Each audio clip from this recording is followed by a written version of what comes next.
Donc nous sommes toujours dans cette partie du catéchisme de l'Église catholique qui décline la question de l'origine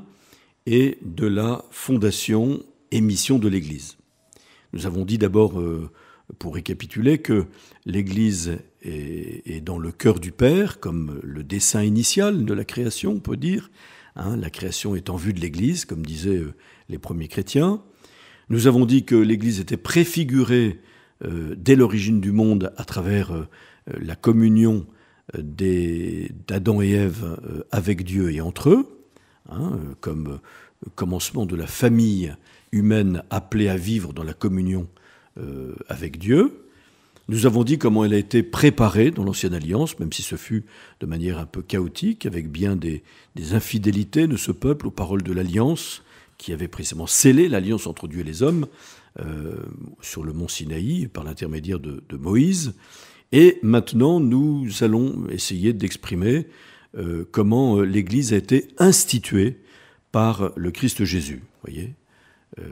à la plénitude des temps, comme je le disais dans la dernière catéchèse, eh bien, le Christ a accompli ce dessein de Dieu, préparé, préfiguré, préparé dans l'Ancienne Alliance et désormais arrivé, on pourrait dire, à maturité à travers le Christ, dont c'est la mission propre, que d'accomplir dans cette plénitude des temps, comme dit saint Paul, le plan de salut de son Père. On peut dire que Jésus a posé les bases de l'Église comme assemblée, ecclésia, l'assemblée comme convocation des hommes par Dieu lui-même pour entrer dans sa communion, dans son amitié, en prêchant la bonne nouvelle du royaume des cieux. On sait par saint Matthieu très particulièrement, qui insiste sur ce thème de manière privilégiée du royaume des cieux, que Jésus a promulgué le royaume des cieux sur la terre à travers sa prédication. Il l'a d'une certaine manière instauré. Il a promis l'avènement du règne de Dieu qui est promis dans les Écritures, de fait, depuis les siècles.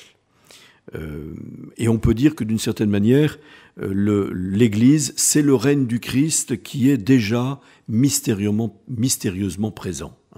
On ne doit pas faire trop de distinction quand on voit bien l'Évangile et la volonté de Jésus telle qu'elle s'exprime à travers tout son ministère public entre le royaume qu'il prêche et l'Église. Certains vont lui dire, oui, mais l'Église, c'est pas le royaume. Mais si, c'est la réalisation historique, concrète, dans le temps et l'espace, de ce royaume des cieux dont le Seigneur est venu annoncer et promulguer l'avènement. Donc on peut dire d'une certaine manière que le Seigneur a commencé à fonder cette Église, non seulement à travers sa prédication, à travers les gestes de salut qu'il a accomplis, jusqu'à dire, comme on le voit chez saint Luc, qu'à travers lui c'est le règne de Dieu qui est déjà au milieu de vous, mais il a convoqué les premiers disciples autour de lui. Il a convoqué des disciples qui vont entrer dans une parenté spirituelle avec lui. Il a, d'une certaine manière, fondé une nouvelle famille avec lui. Pas seulement sa famille selon la chair, avec la Vierge Marie et sa parenté dont on parle dans l'Évangile. On appelle les frères, mais au fond ce sont ses cousins, sa parenté, car il était fils unique de la Vierge Marie. Mais il a appelé des disciples à le suivre et il a constitué une première petite communauté autour de lui qui est vraiment le germe même de cette nouvelle assemblée qui est son assemblée, son église, comme il le dira plus tard, quand il dira à Pierre, « Tu es Pierre et sur cette pierre, je bâtirai mon église ». Donc on voit bien qu'elle est certainement en continuité par rapport à l'église ébauchée ou préparée dans l'Ancienne Alliance, mais elle est aussi toute nouvelle parce que c'est le dessein de Dieu qui s'accomplit là où il était plutôt mis en échec par l'infidélité du peuple de la première alliance. Donc il ne se contente pas de réunir cette petite joyeuse famille autour de lui, qui constitue un tout petit troupeau, comme il leur dira d'ailleurs en confidence, mais il dote cette communauté d'une structure qui demeurera jusqu'à l'achèvement du royaume. Vous voyez, c'est important de se dire que l'Église n'est pas structurée par les hommes a posteriori, mais que dès le temps du mystère public, Jésus a voulu expressément doter cette communauté qu'il était en train de rassembler autour de lui d'une structure. En effet, cette structure, elle est commandée par deux choses essentielles. La première chose, c'est l'appel des 12, le choix et l'appel des 12, avec Pierre comme chef, qui représente d'ailleurs, c'est facile à comprendre, les 12 tribus d'Israël, qui sont le noyau du peuple élu de l'Ancienne Alliance,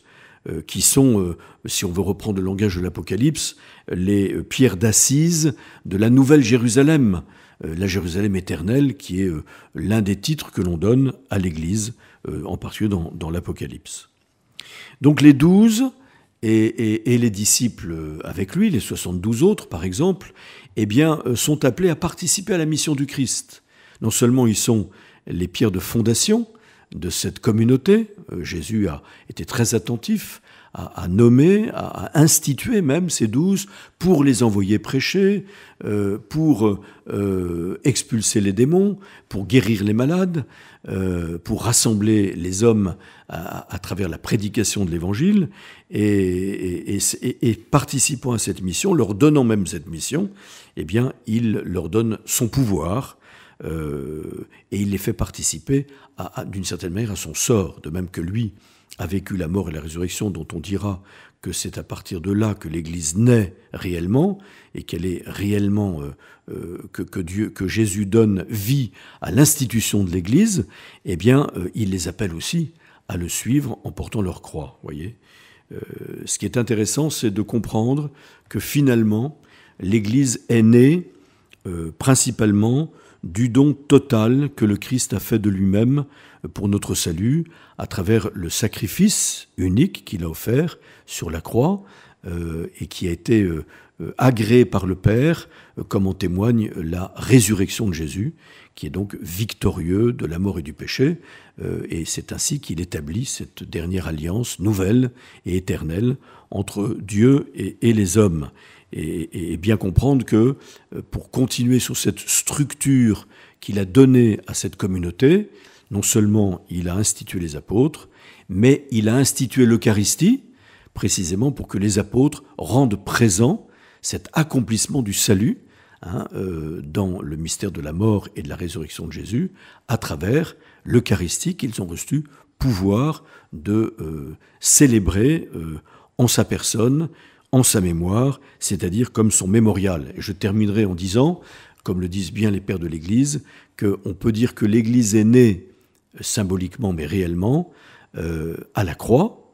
et le symbole qui l'atteste, c'est le cœur transpercé de Jésus par la lance du soldat, d'où Saint Jean nous dit, à travers un témoignage tout à fait appuyé, tant il était marqué par cet événement, au chapitre 19 donc de son évangile, eh bien, d'où ont jailli le sang et l'eau. Et l'Église y a vu toute l'économie sacramentelle qui va constituer l'Église comme corps du Christ, comme nous le dirons par après. De même que Ève avait été tirée du côté endormi d'Adam, au commencement, c'est le récit de la création au chapitre 2 de la Genèse, de l'homme et de la femme, eh bien l'Église est née du cœur transpercé de Jésus sur la croix.